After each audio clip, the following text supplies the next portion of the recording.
age, and he had the opportunity to become a world champion by fighting the best people in the world at a very early age. So I think that gives him a real, well, you get a chance to fight, we fought almost every style that you can imagine and the U.S. Then when we get international, we fought all the Kazakhstanian, Ukrainian.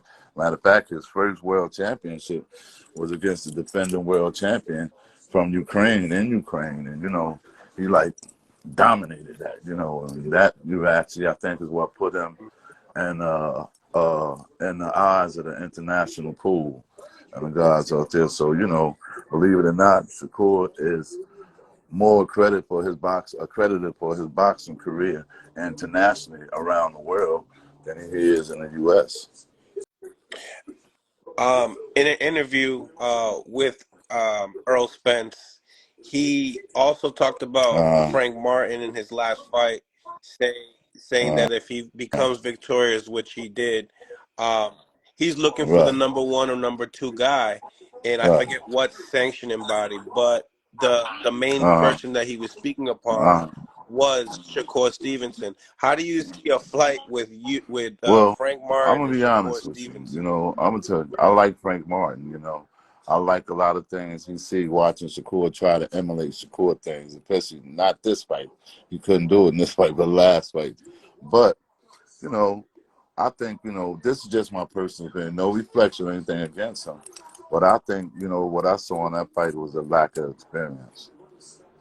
When you have a guy, an international guy, come out this here and be able to handle you and right that well, and we heard it from his own mouth. He said, that was a tough fight. That was a tough fight. And, any of the other guys, I think, would have chopped that kid up, man. That's just my opinion. I mean, he got hit too much, you know what I'm saying? Okay. And if the guy was able to sustain his performance throughout, you see, once the guy faded, he was able to get close to him. And once he stopped using his jab, you see how he got closer to him. That jab was the real instrumental part of the fight.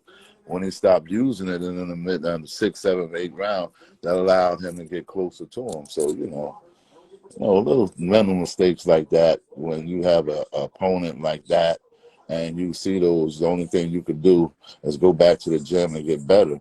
But the only thing you got to realize, man, when you talk about it, you got to be about it.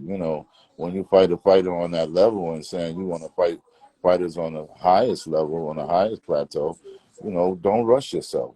That's just a bit of advice. Like I said, I like the young man. I like his energy. I like his mindset. He has the mindset of a fighter, but you got to look at it.